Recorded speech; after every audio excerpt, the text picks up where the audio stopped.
तो 24 घंटे पहले अमेरिकी राष्ट्रपति ने युद्ध विराम नहीं बढ़ाने की धमकी दी थी, लेकिन ट्रंप ने अपनी ही बात का खंडन करते हुए युद्ध विराम न सिर्फ बढ़ाया बल्कि इसकी नई समय सीमा भी तय नहीं की। एक्सपर्ट्स इसे अमेरिका का सरेंडर मान रहे हैं, क्योंकि अमेरिका युद्ध विराम की बात कह रहा है तो वही दूसरी तरफ ईरान ने अमेरिका को हमले की चुनौती दी है। यानी 39 दिन के युद्ध और 14 दिन के युद्ध विराम ने न सिर्फ ईरान से अमेरिकी सेना का भय खत्म कर दिया है, बल्कि ट्रंप के कूटनीतिक षड्यंत्रों से भी उसे अब कोई फर्क नहीं पड़ता।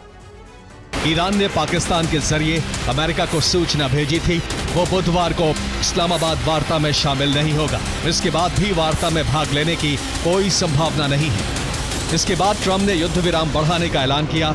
युद्ध विराम की समय सीमा के बारे में कुछ नहीं बताया। ट्रंप ने कहा कि ईरान के प्रस्ताव भेजने तक युद्ध विराम बढ़ाया गया है। ट्रंप के युद्ध विराम अवधि बढ़ाए जाने का कोई मतलब नहीं है।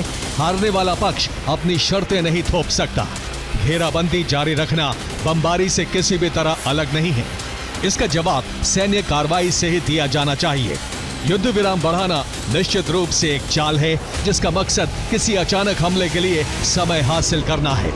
अब ईरान के लिए पहल करने का समय आ गया है। दरअसल 39 दिन के युद्ध के दौरान अमेरिका ने ईरान के हर उस हिस्से, हर उस इंफ्रास्ट्रक्चर पर हमला किया जिससे ईरान का बुनियादी ढांचा तबाह हो सकता था।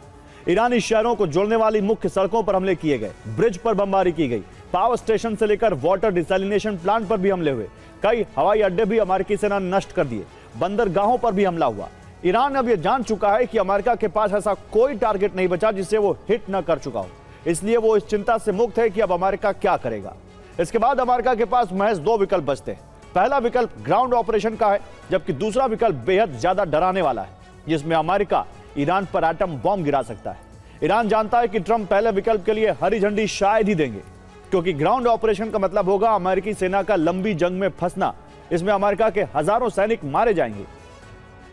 जबकि दूसरा विकल्प ट्रंप के लिए चुनना बेहद ज्यादा मुश्किल है, क्योंकि ईरान ने एनपीटी यानी परमाणु अप्रसार संधि पर हस्ताक्षर किए हुए हैं, जो किसी भी देश को उस पर परमाणु हमले करने से रोकता है। ऐसे में ईरान पर एटमी हमला करना गैर कानूनी होगा।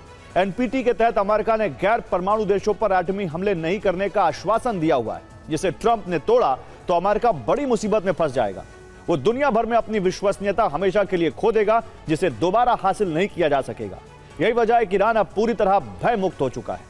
ईरान ने वार्ता से इनकार करने की वजह ट्रंप की बेतुकी मांगे, अवास्तविक उम्मीदें, लगातार बदलता रुख, विरोधाभासी बयान और हॉर्मुज में नाकाबंदी को बताया है। ईरान ने साफ शब्दों में कहा है कि उसे अमेरिका पर रत्ती भर भी भरोसा नहीं है। और ऑपरेशन एपिक फ्यूरी की सफलता पर अमेरिका में ही सवाल उठने लगे हैं, और इसकी वजह है पेंटागन की एक खुफिया रिपोर्ट जो ट्रंप प्रशासन के दावों पर सवाल खड़े करती है। दरअसल ट्रंप प्रशासन का दावा है कि उसने ईरान की 90% बैलिस्टिक मिसाइल क्षमता खत्म कर दी है, तबाह कर दी है, जबकि पेंटागन की रिपोर्ट में दावा है कि मिसाइलों का बड़ा जखीरा ईरान के पास मौजूद है। ड्रोन को लेकर दावा था कि 70% ड्रोन जखीरा खत्म हो गया, जबकि पेंटागन की रिपोर्ट इसका भी खंडन करती है। बात ईरानी एयरफोर्स की करें तो ट्रंप प्रशासन का दावा था कि ईरानी एयरफोर्स को पूरी तरह से तबाह कर दिया गया है, जबकि पेंटागन की रिपोर्ट में दावा है कि काफी हुआ है, लेकिन एयरफोर्स पूरी तरह से खत्म हो चुकी है, यह नहीं कहा जा सकता। ईरानी नौसेना की बात करें तो इसे भी ट्रंप प्रशासन ने पूरी तरह से तबाह करने की बात कही थी।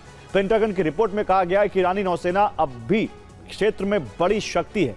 अमेरिका हॉर्मुज को अपने कंट्रोल में होने की बात कह रहा है, जबकि रिपोर्ट में हॉर्मुज के लिए अब भी ईरान को बड़ा खतरा बताया गया है। इजराइल और अमेरिका के डिप्लोमेट्स ने कहा था कि वर्तमान तंत्र पुराने तंत्र से ज्यादा कट्टर और गैर राजनीतिक है। वो वार्ता में नहीं, मरो या मारो में विश्वास रखता है। यानी ट्रंप का अली खामनेई की हत्या का प्लान अमेरिका के लिए अंतर्राष्ट्रीय अपमान का आधार बनने की ओर बढ़ रहा है। तो एक तरफ ट्रंप सीज फायर बढ़ाने की बात कर रहे हैं, दूसरी तरफ समुद्र में पूरा सैन्य दबाव बना रहे हैं, यानी बातचीत भी जारी है और घेराबंदी भी। इधर नेतन्याहू भी ईरान के मिसाइल ठिकानों पर एयर स्ट्राइक के लिए तैयार बैठे हैं, और उधर तेहरान ने भी साफ कर दिया है कि उंगली ट्रिगर पर है और टारगेट अरब के देश हैं। यानी अब खाड़ी का पूरा इलाका खतरे में। तेल, गैस, पानी, बिजली सब कुछ निशाने पर आ सकता है। अमेरिका, इजराइल और ईरान तीनों देशों के लिए अब यह संघर्ष नाक और साख का सवाल बन गया है, जिसपे ट्रंप की धमकियां झूठी साबित हो रही। और अब ट्रंप की प्रेशर डिप्लोमेसी को समझिए। एक तरफ बातचीत के लिए दबाव और दूसरी तरफ ईरान आसपास समुद्र में अमेरिका का घेरा लगातार कसता जा रहा है। यूएसएस फोर्ड, यूएसएस बुश और यूएसएस अब्राहम लिंकन, यानी एक या दो नहीं, अमेरिका के 3 एयरक्राफ्ट कैरियर ईरान की घेराबंदी में तैनात हैं। ऊपर आसमान में P-8 पोसाइडन जेट से लंबी दूरी तक निगरानी की जा रही है। KC-135 के जरिए उसे हवा में ही ईंधन दिया जा रहा है। ऑर्डर मिलते ही हमले की पूरी तैयारी है। इसके साथ ही अमेरिका का MQ-9B ड्रोन नेटवर्क समंदर के ऊपर और नीचे हर गतिविधि पर नजर रख रहा है। दबाव के लिए ट्रंप का सबसे बड़ा कदम है ईरानी बंदरगाहों की नाकाबंदी, यानी ईरान को समुद्री रास्तों से अलग करने की कोशिश। ट्रंप की प्रेशर पॉलिटिक्स देख लिया आपने, अब बेंजामिन नेतन्याहू की रणनीति देखिए। नेतन्याहू के सर्जिकल मिशन में इस बार पहला निशाना ईरान की मिसाइल फैक्ट्री है, यानी इस बार इजराइल के फाइटर जेट से पहला हमला ईरान के मिसाइल ठिकानों पर होगा। वो जगह जहां खुर्रम शहर 4, फतेह 110 और खैबर शिकन जैसी मिसाइलें तैयार होती हैं। इसके बाद दूसरा हमला होगा इन मिसाइलों की लॉन्च साइट्स और हथियार डिपो पर, ताकि मिसाइलों को दागने और स्टोर करने की क्षमता खत्म की जा सके। इसके बाद तीसरे चरण में ईरान के परमाणु ठिकानों पर हमला होगा, यानी अब तक ईरान के जिन ठिकानों पर इजराइल सबसे पहले हमला करता था, अब वहां हमला सबसे आखिर में होगा। और यह सब तब होगा जब इजराइल को हमला करने का ग्रीन सिग्नल मिलेगा, और वो सिग्नल देंगे ट्रंप। लेकिन क्या ट्रंप वाकई ईरान पर हमला करने वाले हैं, या वो सिर्फ धमकी देकर दबाव बना रहे हैं? नेतन्याहू साफ साफ कह चुके हैं कि ईरान के परमाणु कार्यक्रम से ज्यादा तत्काल खतरा उसकी मिसाइल क्षमता है, क्योंकि परमाणु हथियार बनने में समय लगता है, लेकिन बैलिस्टिक मिसाइलें अभी शहरों पर गिर सकती हैं। बेंजामिन नेतन्याहू ने अपनी वायुसेना को पहले ही अलर्ट पर रख दिया है और पायलटों को लंबे समय तक ऑपरेशन के लिए तैयार रहने को कहा गया है, जिसका सीधा मतलब है कि अगर हमला शुरू हुआ तो इस बार वो सिर्फ सर्जिकल स्ट्राइक जैसा छोटा या सीमित नहीं होगा, बल्कि इस बार लंबा और आर पार का युद्ध होगा। और अब देखिए ईरान की नई टारगेट लिस्ट। ईरान के हमले अब सिर्फ अरब के अमेरिकी बेस पर ही नहीं होंगे। सबसे पहले अरब के तेल ठिकानों पर हमला हो सकता है, जिससे पूरे अरब की अर्थव्यवस्था हिल जाएगी। इसके बाद तेल रिफाइनरी, फिर गैस प्लांट, और फिर निशाने पर होंगे अरब के डिसैलिनेशन प्लांट। इसके बाद पावर ग्रिड यानी बिजली की आपूर्ति का पूरा नेटवर्क, और आखिर में समंदर, जहां कार्गो जहाज भी ईरान के निशाने पर हैं। IRGC के एरोस्पेस फोर्स के कमांडर सैयद मजीद मौसवी ने चेतावनी दी है कि अगर दक्षिण के पड़ोसी देशों की जमीन या सुविधाओं का उपयोग ईरान पर हमले के लिए किया गया तो वो मध्य पूर्व में तेल उत्पादन को भूल जाए। सबसे बड़ा खतरा डिसैलिनेशन प्लांट पर हमले का है, क्योंकि खाड़ी के कई देशों में पीने का पानी समुद्री पानी को साफ करके ही मिलता है। सऊदी अरब में लगभग 70% पानी डिसैलिनेशन प्लांट से आता है। यूएई में ये निर्भरता और ज्यादा है, करीब 90%। कतर में भी लगभग 90% पानी समुद्री पानी को साफ करके बनाया जाता है, और बहरीन में भी स्थिति लगभग यही है। यहाँ भी करीब 90% पानी डिसैलिनेशन प्लांट पर निर्भर है। यानी अगर इन प्लांट्स पर हमले शुरू होते हैं तो तेल से अरबों डॉलर कमाने वाले ये देश अचानक पानी के संकट में फंस जाएंगे। और इजराइल और अमेरिका मिलकर ईरान पर हमले कर रहे थे, लेकिन ईरान जंग में अकेला डटा रहा। फिर अचानक अमेरिकी राष्ट्रपति ने कहा कि अब 14 दिन का सीज फायर लागू किया जाता है। सभ्यता मिटाने की धमकी देने वाली डेडलाइन आते ही ट्रंप का मन बदल गया, जबकि ईरान हर तरह से जंग के लिए तैयार था। सवाल यह कि अचानक सीज फायर करना ट्रंप की हालात संभालने की रणनीति थी या फिर मजबूरी थी। इस पर अमेरिकी मीडिया ने कुछ ऐसी रिपोर्ट्स जारी की हैं जो बता रही कि ट्रंप के पास इसके अलावा कोई विकल्प नहीं था। देखिए अचानक क्यों ट्रंप ने सीज फायर का ऐलान किया।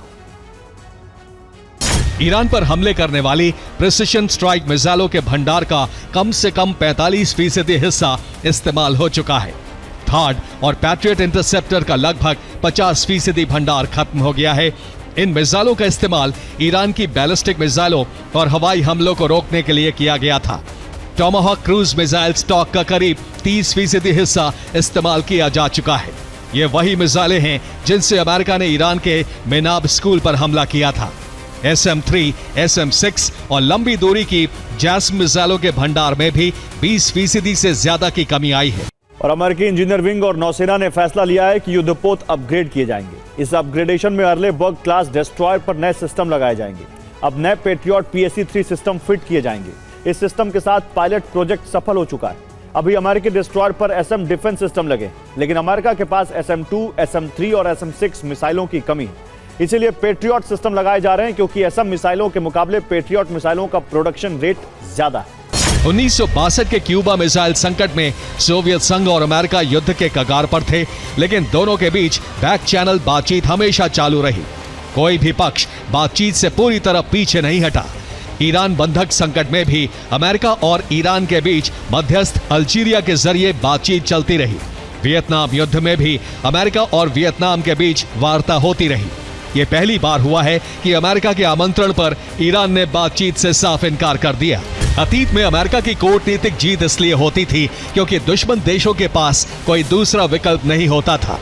लेकिन आज ईरान को पता है कि चीन का सिप्स उसे डॉलर के बिना व्यापार करने की सुविधा दे रहा है। रूस और चीन का समर्थन ईरान को भरोसा दे रहा है कि वो अमेरिका की शर्तों को ठुकरा सकता है। WSJ के इसी संपादकीय लेख पर ट्रंप और लेखक के बीच भिड़ंत हो गई है। WSJ में कॉलमनिस्ट इलियट कॉफमैन ने लिखा है कि ईरान ट्रंप को मूर्ख बना रहा है। इस पर ट्रंप ने जवाब दिया कि WSJ के एडिटोरियल बोर्ड में एक बदतमीज बैठा है। और अमेरिका का फ्यूचर प्लान यह है कि हथियारों का प्रोडक्शन बढ़ाया जाए और इसीलिए $1.5 ट्रिलियन के रक्षा बजट का प्रस्ताव रखा गया है। इतने बड़े बजट से $75 बिलियन केवल ड्रोन नष्ट करने की तकनीक पर खर्च किए जाएंगे। यह अमेरिकी रक्षा बजट के इतिहास में दूसरे विश्व युद्ध के बाद सबसे बड़ी वृद्धि होगी। पिछले साल अमेरिका का रक्षा बजट $1 ट्रिलियन के करीब रहा था और ईरान ने वार्ता से इनकार कर दिया है और उसके बाद ट्रंप के सामने कोई विकल्प नहीं बचा। एकमात्र रास्ता है ईरान के जहाजों का रास्ता बंद कर देना। इसलिए सीज फायर बढ़ाने का ऐलान करने के साथ ही अमेरिका ने यह भी कहा है कि ईरान की नाकाबंदी जारी रहेगी। अमेरिका का मकसद है ईरान को बातचीत की मेज पर लाना ताकि ट्रंप को समझौता करने का मौका मिले, क्योंकि बिना समझौता किए ट्रंप इस युद्ध से निकल नहीं सकते। इसलिए नेवल ब्लॉकेड को पहले से ज्यादा कड़ा किया जा रहा है। हॉर्मुज़ स्ट्रेट में अमेरिकी नाकेबंदी से ईरान को काफी नुकसान हो रहा है और ट्रंप ये बात अच्छी तरह से जानते हैं। ट्रंप का मानना है कि इससे ईरान पर दबाव और बढ़ेगा, जिसके बाद ईरान के पास अमेरिका से समझौता करने के अलावा और कोई रास्ता नहीं बचेगा। ईरान के पास लगभग 50 से 55 मिलियन बैरल की ऑन शोर तेल भंडारण क्षमता है, जिसमें से लगभग 60% स्टोरेज पहले से ही भरा हुआ है। इसके अलावा लगभग 20 मिलियन बैरल की क्षमता बची हुई है। ईरान हर रोज 15 लाख बैरल तेल का अतिरिक्त उत्पादन करता है, जिसे रोजाना एक्सपोर्ट कर दिया जाता है। लेकिन ये निर्यात 13 अप्रैल से बंद है। ईरान के तेल भंडारण क्षमता को पूरी तरह भरने में लगभग 13 दिन लगेंगे। इसके बाद ईरान को तेल के कुओं को बंद करने के लिए मजबूर होना पड़ेगा। जब मैच्योर हो चुके तेल के कुओं को बंद कर दिया जाता है तो पानी इन कुओं के रिजर्वॉयर में घुस जाता है। इसको वाटर कोनिंग कहा जाता है। फिर इस कुएं को दोबारा नहीं चालू किया जा सकता। नाकेबंदी का विरोध करते हुए ईरान के विदेश मंत्री अब्बास अरागची ने अमेरिका के इस कदम को एक्ट ऑफ वॉर बताया है। अरागची ने अल्टीमेटम देते हुए कहा है कि ईरान ताकत के दम पर नेवल ब्लॉकेड तोड़ देगा। दूसरी तरफ यूएन में ईरान के राजदूत अमीर सईद इरावनी ने हॉर्मुज़ स्ट्रेट में अमेरिकी नौसैनिक नाकेबंदी को ईरान की संप्रभुता का उल्लंघन बताया। सईद इरावनी ने साफ किया कि नेवल ब्लॉकेड हटाना शांति वार्ता की पहली शर्त थी। वो शर्त अब भी कायम है। नेवल ब्लॉकेड के बाद ट्रंप ने सोशल मीडिया पर लिखा, ईरान आर्थिक रूप से टूट रहा है, उसके पास पैसों की कमी हो रही है, इसलिए तुरंत हॉर्मुज़ स्ट्रेट खोलना चाहता है। उसके बाद अमेरिका के वित्त मंत्री स्कॉट बेसेंट ने ईरान को बड़ी आर्थिक चोट पहुंचाने की बात कही है। अपनी सोशल मीडिया पोस्ट में कहा, ईरानी बंदरगाहों की नाकेबंदी जारी रहेगी। अमेरिकी नौसेना के इस कदम से ईरान के खर्ग द्वीप का स्टोरेज भर जाएगा, जो ईरान के तेल व्यापार के लिए सबसे अहम द्वीप है। ईरान के तेल के कुएं बंद होने से उसका समुद्री व्यापार सीमित हो जाएगा और तेहरान में बैठी सरकार की कमाई का मुख्य जरिया खत्म हो जाएगा। एक रिपोर्ट के मुताबिक अमेरिकी नाकाबंदी से ईरान को रोज करीब $435 मिलियन यानी 4060 करोड़ का आर्थिक नुकसान हो रहा है। नाकाबंदी से पहले ईरान रोजाना 15 लाख बैरल कच्चा तेल निर्यात करता था, जो इस वक्त पूरी तरह से ठप है। हर दिन होने वाली $139 मिलियन यानी करीब 1300 करोड़ रुपए की आमदनी पूरी तरह बंद हो गई है। खर्ग आइलैंड से ईरान का 92% तेल निर्यात होता है, जो पूरी तरह से ठप पड़ा है। और ईरान जंग ने यूरोप के सामने बड़ा संकट खड़ा कर दिया है, क्योंकि एक तरफ इस जंग में अमेरिका की साख को बड़ा झटका लगा है, तो वहीं दूसरी तरफ नेटो में दरार पड़ चुकी है। ऐसे में अब यूरोप को डर है कि अगर ईरान जंग का दूसरा चरण शुरू हुआ तो रूस यूरोप पर हमला कर देगा और बिना अमेरिका के नेटो को रूस को रोकना बेहद मुश्किल होगा। अब क्रेमलिन में धारणा पैदा हो रही है कि अगर रूस यूरोप पर हमला करता है तो अमेरिका यूरोप को बचाने नहीं आएगा और पुतिन ईरान जंग के दूसरे चरण को यूरोप पर हमले की शुरुआत करने के लिए सबसे बेहतर वक्त मान रहे हैं, क्योंकि इस दौरान ट्रंप का मन बदला भी तो वो ईरान जंग में उलझने की वजह से यूरोप की रक्षा नहीं कर पाएंगे। दावा है कि बाल्टिक सागर के ऊपर 2 Tu-22 बॉम्बर ने उड़ान भरी। इन बॉम्बर्स के साथ रूस के 10 लड़ाकू विमान भी शामिल थे। ये बॉम्बर बाल्टिक सागर में करीब 4 घंटे तक उड़ान भरते रहे, जिसके बाद नेटो के फाइटर जेट्स ने इन बॉम्बर्स को रोका। नेटो के रुख के बाद पुतिन के बॉम्बर वापस रूस लौट आए कि रूस ने नेटो के खिलाफ जंग की तैयारी पहले से तेज कर दी है। जब तक यूक्रेन में युद्ध जारी रहेगा, रूस और नेटो के बीच प्रत्यक्ष सैन्य टकराव की संभावना कम है, लेकिन पुतिन हमला नहीं करेंगे इसकी कोई गारंटी नहीं है। और बीते 3 दिन से रूस के एनर्जी ठिकाने जल रहे हैं और अब यूक्रेन के हमले रोकने के लिए पुतिन ने अपना बफर जोन बढ़ाने का प्लान तैयार किया है। 2026 में सेना को टारगेट दिया गया है कि नए इलाकों में अपना कब्जा बढ़ाया जाए, जिसकी तैयारी रूसी सेना ने तेज कर दी है। आपको दिखाता हूं इस रिपोर्ट में। पुतिन का विस्तार प्लान, यूक्रेन में नए बफर जोन की तैयारी।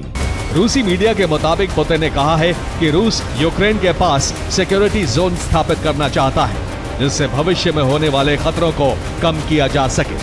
ये तब तक जारी रहेगा जब तक रूस के बॉर्डर के पास वाले इलाकों पर मंडरा रहा खतरा टल नहीं जाता। पुतिन ने साल 2026 में रूसी सेना को 2 नए टारगेट दिए हैं। सबसे पहला है रूस की पश्चिमी सीमा पर बफर जोन बनाने का लक्ष्य। रूस से सटे खेरसोन, ज़ेपोरिज़िया, डोनेस्क और लुहांस्क पर रूस का कब्जा है, लेकिन बफर जोन पूरा करने के लिए खार्किव, सूमी और चेरनिहिव के उन इलाकों पर कब्जा जरूरी है जो रूसी सीमा से सटे हैं। ऐसे में पुतिन ने 2026 के मध्य तक यहां रूसी झंडा लहराने का लक्ष्य दिया है, ताकि भविष्य में रूस की सुरक्षा के लिए बफर जोन बनाया जा सके। इसे हासिल करने के बाद दूसरे टारगेट पर काम शुरू होगा। पुतिन का प्लान नीप्रो, पोल्तावा और पूर्वी कीव पर कब्जे का है। यूक्रेन के ये सभी प्रांत नीप्रो नदी से सटे हैं। अगर रूस यहां कब्जा कर लेता है तो नीप्रो नदी के पूर्वी तट तक रूस का कब्जा हो जाएगा और इस पूरे इलाके को रूस एक बड़े बफर जोन की तरह इस्तेमाल करेगा। और देखिए, किम की परमाणु ताकत तेजी से बढ़ रही है और उत्तर कोरिया के एक नए परमाणु ठिकाने का पता चला है। दक्षिण कोरिया के मंत्री ने इसके बारे में दुनिया को बताया है, लेकिन इस खुफिया जानकारी के सामने आने के बाद ट्रंप नाराज हो गए।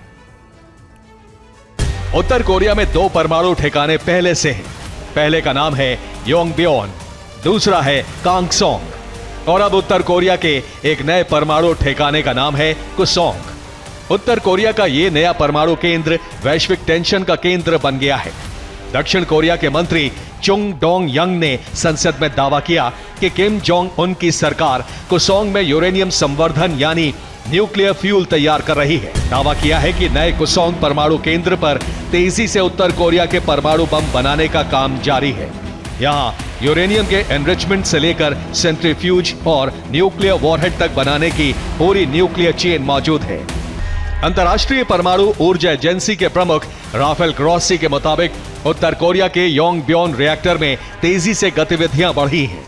अनुमान है कि उत्तर कोरिया के पास अब दर्जनों परमाणु हथियार हो सकते हैं और अगर कुसोंग जैसे नए ठिकाने भी सक्रिय हैं तो इसका मतलब साफ है किम जोंग उन ने अपने परमाणु प्रोग्राम को अलग अलग जगहों में फैला दिया है ताकि किसी एक हमले में पूरा सिस्टम खत्म ना हो।